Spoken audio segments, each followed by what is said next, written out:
Oi, pessoal, tudo bem? Nessa aula, então, a gente vai ver uma outra alternativa para a implementação de tabelas de símbolos, que seriam as tabelas de dispersão, tá? Então, as tabelas de dispersão utilizam o mapeamento de chaves a posições de um array. Então, o armazenamento vai ser em array, tá?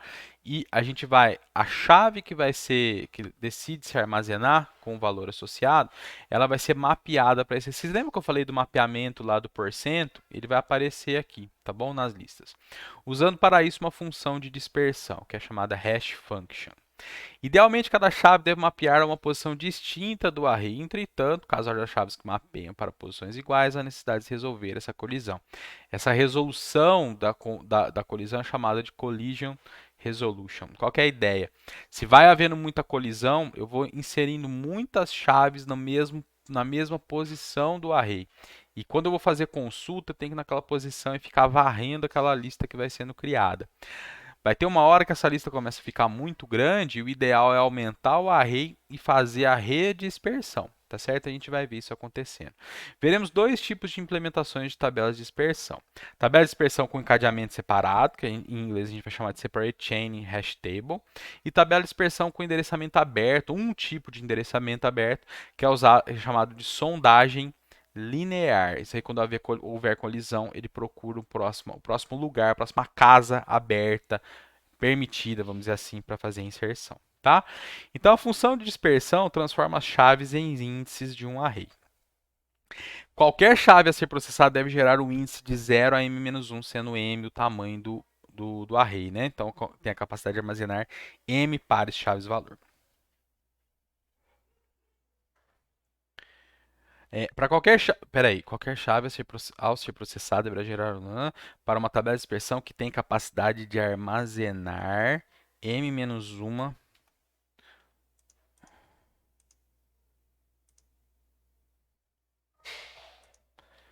m posições para pares de chave valor. Porque não é só isso, porque se houver colisão vai armazenar mais que m chaves, mais que m pares, né? Armazenar m posições, tem a capacidade de armazenar em posições para isso. Para qualquer chave, buscamos uma função de dispersão que seja fácil de computar e que distribua uniformemente as chaves. De novo vem a história do trade-off, né? Vale a pena eu ter uma função de dispersão custosa computacionalmente para fazer a dispersão? Normalmente não, tem gente que quer uma coisa que funcione rápido. A função de dispersão depende do tipo da chave, ou seja, para cada tipo de chave precisamos de uma implementação distinta da função. No Java, em especial no NetBeans ou nas outras ferramentas mais sérias, vamos dizer assim, de desenvolvimento, quando a gente cria uma classe, a gente quer permitir que objetos dessa classe sejam utilizados em tabelas de dispersão, a gente pode implementar uma função que chama hashcode. E a própria ferramenta, o NetBeans, ele já gera isso para a gente. Quando a gente clica no botão direito de gerar código, tem lá equals e hashcode. Ele já gera para a gente da forma ideal quando a gente seleciona os atributos da classe. Então a gente não precisa ficar focando muito nisso, tá? Mas a gente vai ver algumas estratégias. Usaremos algumas estratégias para a computação do índice, mas sempre que possível utilizaremos a implementação padrão fornecida pela plataforma Java, que também já vai fornecer uma implementaçãozinha padrão para a gente. Para inteiros, a estratégia mais comum é a dispersão modular. Lembram? É o modular hashing. É usando. Lembra lá que fala, a gente vai andando com o índice à direita da lista. Não é a mesma coisa. O uso é o mesmo, mas não é para a mesma coisa. Lá era para aproveitar o espaço melhor, né? Aqui consiste em obter o resto da divisão inteira da chave pelo tamanho do array. Ponto flutuante, dispersão modular da representação binária do valor. Então, usa a mesma dispersão modular, só que pega o valor binário, converte ele inteiro e faz a dispersão. Strings R é maior que o valor de qualquer caractere e M é o tamanho do array. A ideia aqui é fazer o hash calculando todos os caracteres da string, certo? Então ele vai acumulando aqui. E chaves compostas, a mesma estratégia anterior. Eu faço usando esse R aqui, que é um valor que é maior que qualquer valor desses aqui. Aqui no caso a gente poderia usar 97, por exemplo, que é um número primo, que é até melhor. 97 é primo? Acho que é primo. Chutei aqui, mas tem cara de ser primo. Usar 97 aqui e 97 aqui. certo? Depois o módulo.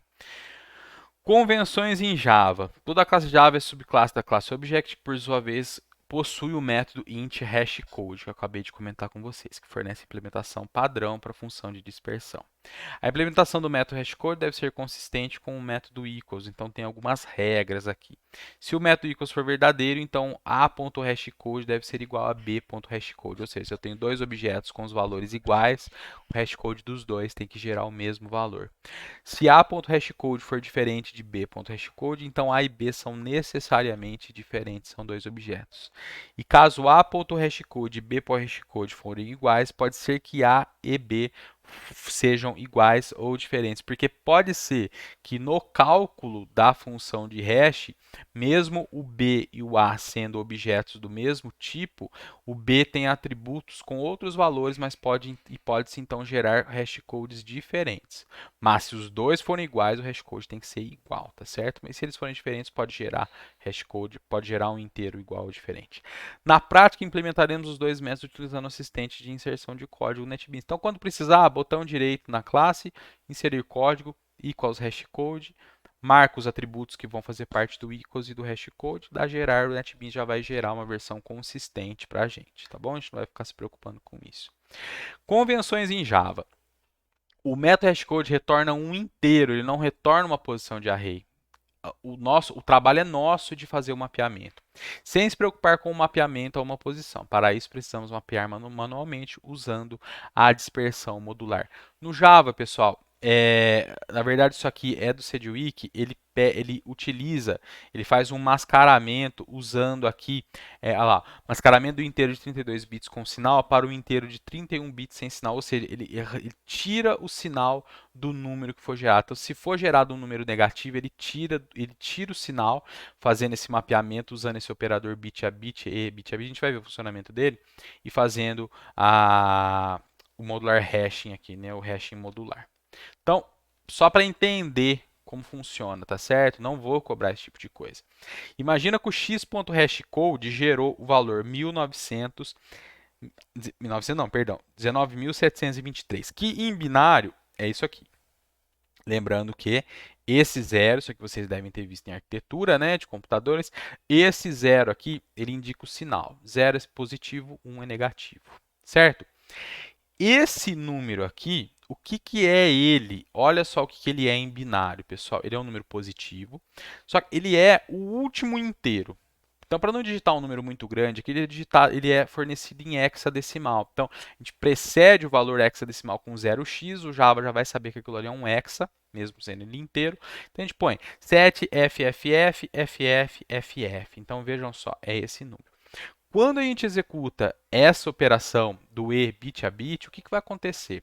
Vai se pegar o binário desse valor e o binário desse valor e executar um E em cada um dos bits. Vai fazendo isso, o que, que vai acontecer? Vai remover o sinal negativo. Por quê?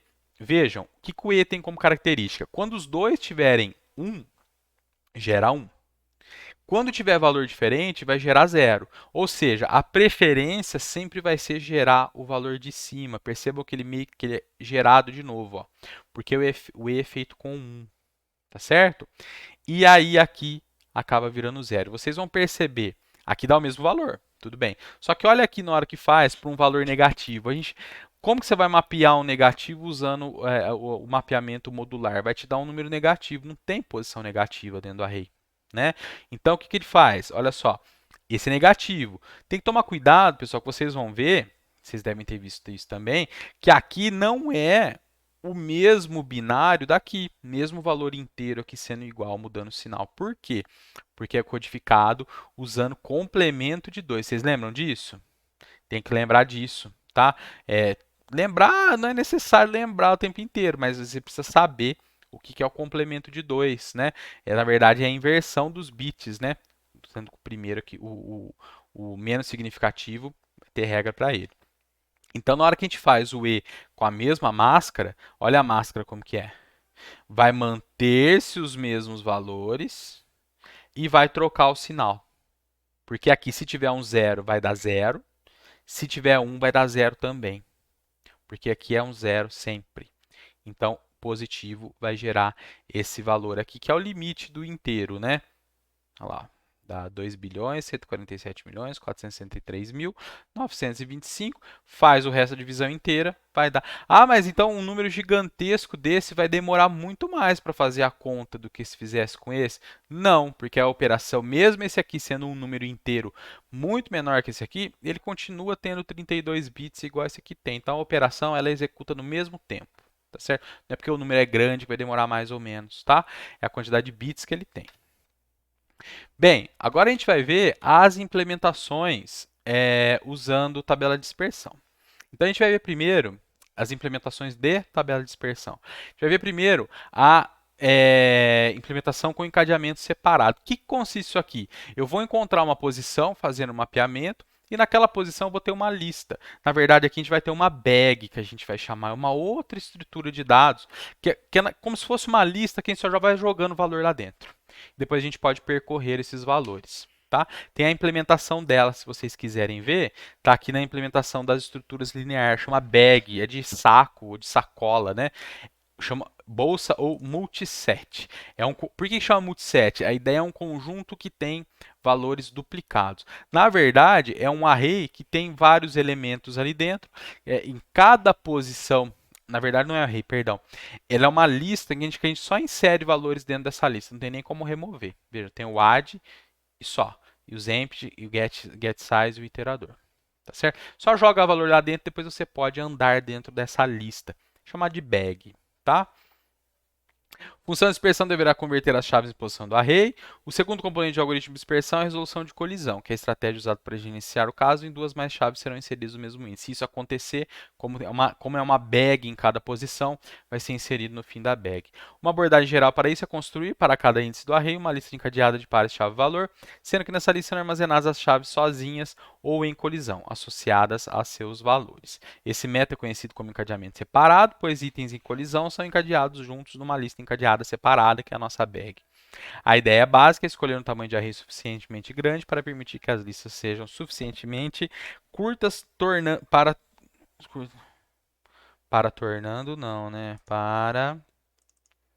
tornar a busca mais eficiente. Executa essa função de dispersão para encontrar o índice na lista, contém a chave, então, sequencialmente, busca-se pela chave desejada. Então, só para a gente entender, eu tenho essa ordem de inserção. Eu tenho a chave S, a chave E, a chave A, a chave R, a chave C, a chave H, e depois que eu executei o hash, não me importa como que ele está sendo implementado, gerou 2 para o S, 0 para o E, 0 para o A, 4 para o E e assim por diante.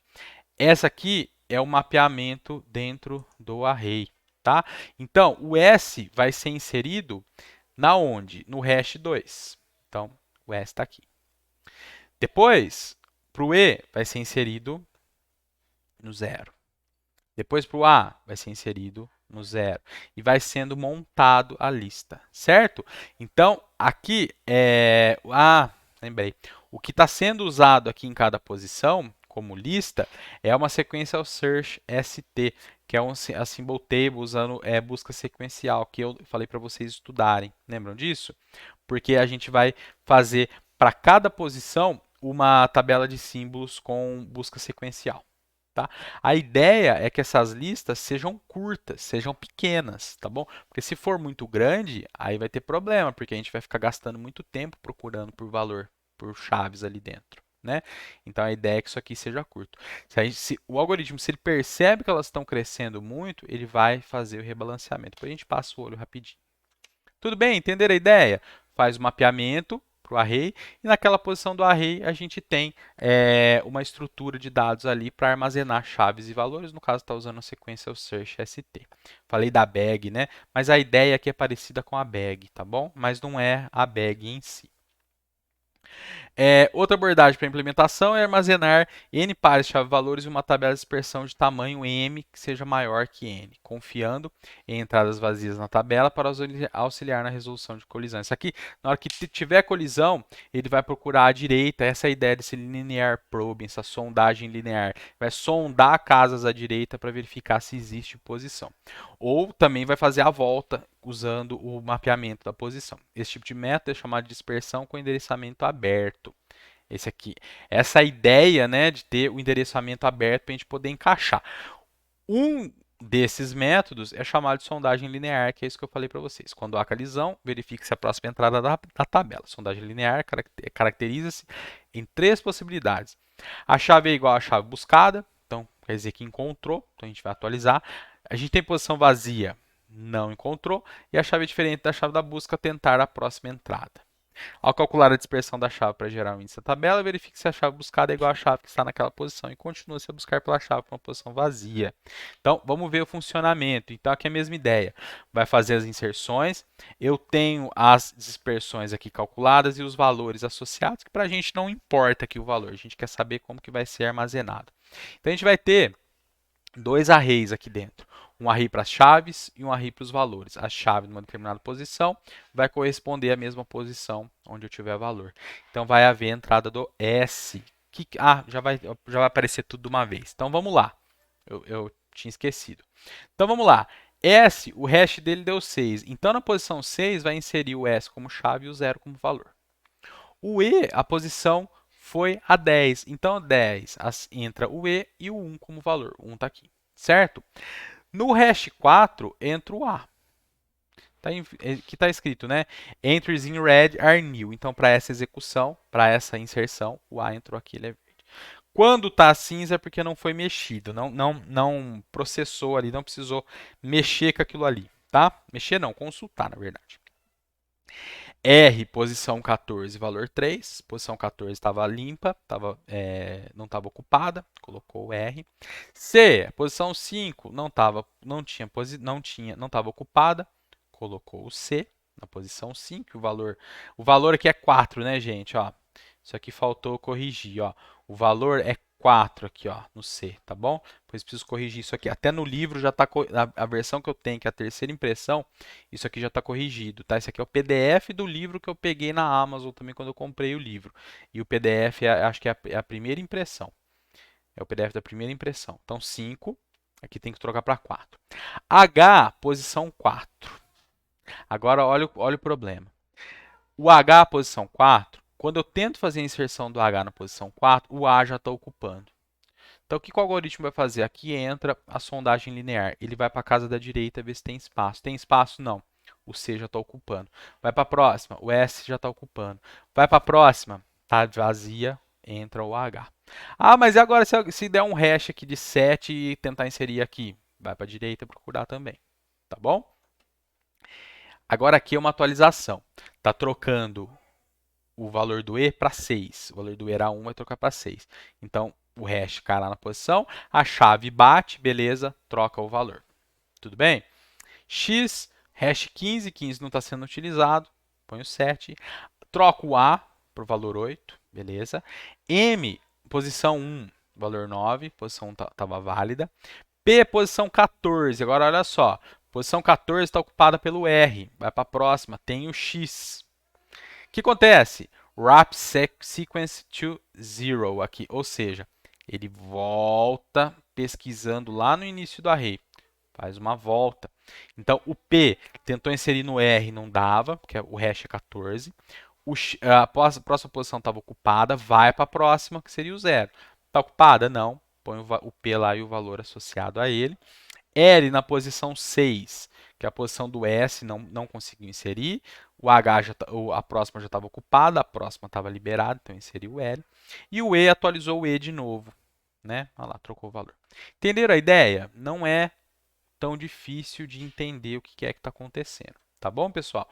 Então, essas são as duas implementações. Eu tenho depois que fazer duas correções no outro material e aqui eu preciso colocar o 4 aqui em todo mundo. Eu acho que esse 4 eu não vou mexer, não. Acho que é mais fácil eu colocar um 5 aqui, ó, né? Enfim, vamos dar uma olhadinha aqui, ó. Aqui é a implementação com o encadeamento separado. Oi, amor, estou gravando aula, já já eu vou aí com você. Olha lá, então aqui é a implementação. Para cada posição do array, cria uma sequência search symbol table, que eu pedi para vocês estudarem, né? Que é uma tabela de símbolos com implementação encadeada. Vou colocando as posições, se tiver colisão, se você já tem aquele valor lá, não vou chamar de colisão, porque colisão é coisa de tabela de dispersão.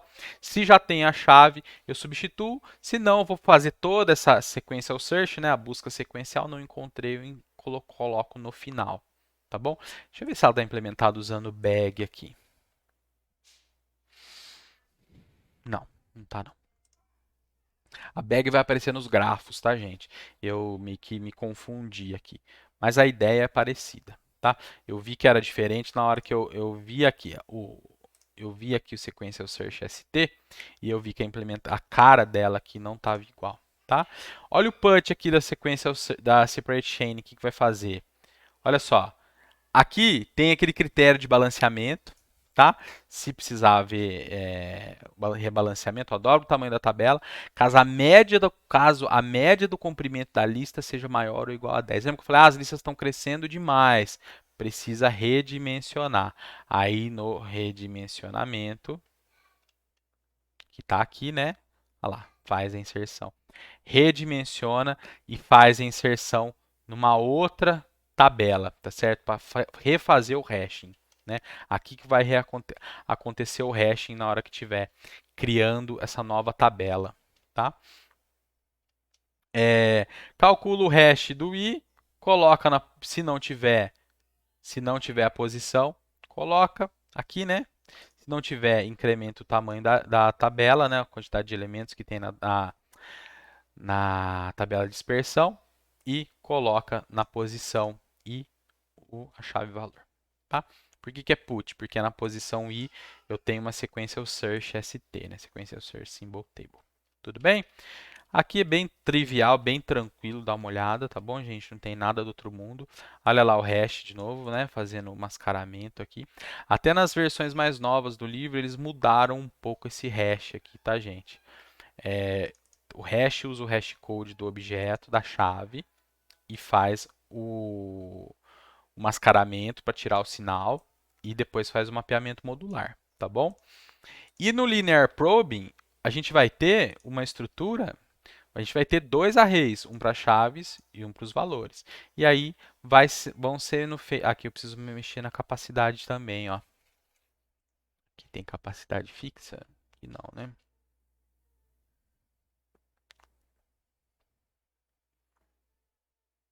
Aqui a gente precisa trocar isso aqui, né?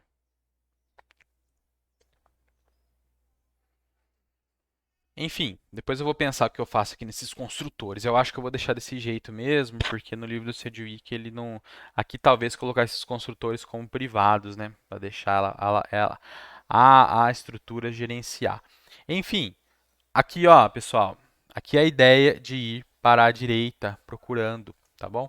Aqui é o tamanho, fazer o redimensionamento se precisar. E aqui, olha só, é onde vai haver a percorrer a estrutura para procurar um elemento, tá certo? Então, calculo o hash para saber em qual posição que é. Enquanto, olha só, esse for ele só vai parar quando enquanto eu não encontrar o enquanto eu não encontrar uma posição vazia. Ele vai ficar procurando posição vazia. Pá, pá, pá, pá, pá, pá, pá, pá, pá, pá, pá, pá. Na hora que ele achar, ele vai fazer alguma coisa. Como que o i é recalculado? O i é i mais 1 e com o resto. Olha lá, aqui é o mapeamento para a gente voltar na posição 0, tá certo? Se eu entrei aqui dentro e a chave é igual à chave que já está naquela posição, então eu troco o valor e retorno. Eu paro isso aqui, eu nem faço isso aqui. Caso contrário, esse for vai parar uma hora sem entrar nesse if nenhuma vez e vai fazer a inserção das chaves dos valores e vai aumentar o tamanho da tabela de dispersão. Tudo bem, gente? Então essa foi a aula sobre tabelas de dispersão. Eu vou fazer a atualização aqui, eu vou pôr o valor do C aqui igual a 5 para bater com o que está aqui na tabela, tá bom? E as outras duas correções que precisavam eu já fiz. Tudo bem, gente? Então é isso aí. Falou, valeu e até mais.